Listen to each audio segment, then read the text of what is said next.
What's going on there, guys? We're back with another one. I want to talk about this clip briefly that's going viral with Molly Qerim as she's facing some backlash for what they're saying is race bait and pretty much saying, why is there fighting allowed in hockey? But if you look at a sport like basketball, you get ejected, you get fined and all that. Well, obviously that's going to be based off the business, right? And what's in their rules. But also, when I look at basketball, also, um, I look at how marketable the players are and that their faces are bearing different things like that. Now, there was a period where there was a lot of fighting, but nowadays it's not tolerated at all.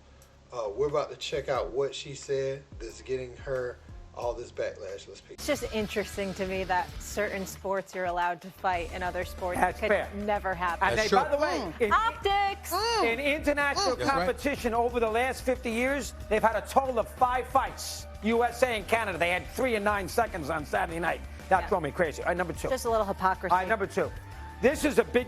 So ESPN and Molly Qerim is under fire for those comments, and they're saying that she's pretty much insinuating that because hockey is predominantly white, that they allow the fighting more in that sport, and a sport like basketball would never allow something like that. That's what they're saying that she's hinting at. And I think back some years ago when Jamel Hill, Michael Smith were doing that show. I think Jamel said something about Donald Trump, and not long after that, whatever happened behind the scenes happened, but after that, it was pretty much downhill and she was out of there. And they kept a voice like Sage Steele back then. This wasn't like 15 or 20 years ago. This has been within the last 8 to 10 years. You fast forward to last year, they're letting Sage Steele go, and now they have a lot more liberal voices, whether it be Elle Duncan, Mina Kimes, Monica McNutt, Molly, whoever, right? And a lot of feminist voices is what people that's watching it is feeling like. And so they're having issues with what's being said on the network. But as far as hockey squabbles or however you want to put it, they've always existed. And I always wonder, just from the outside looking in, why they only get a little penalty.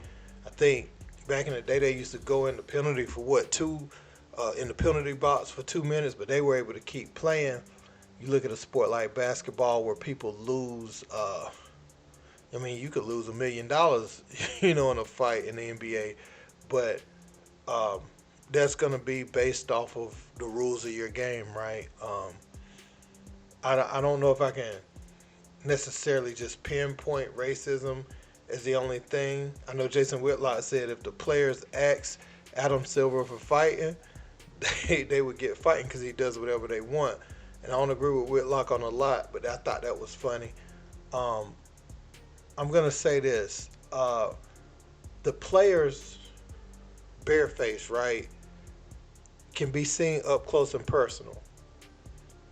So you remember when Tony Allen beat O.J. Mayo up and they said that he had some kind of sickness and that's why he wasn't available to play, but actually Tony Allen had hit him in the face.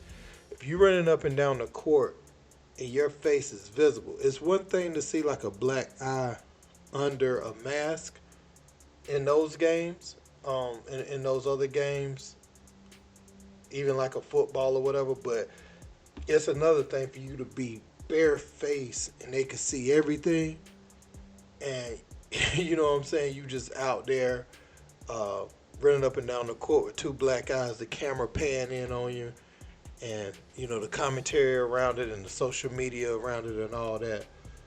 That's what I would say about if she's alluding to basketball. Just my take on it, I'll say that it's probably best, that got cleaned up. There was a time where fighting definitely happened in the NBA,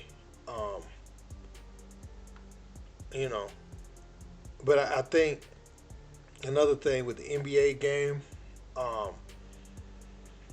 I think with Malice in the Palace, you saw the potential there of what can happen. It's so intimate.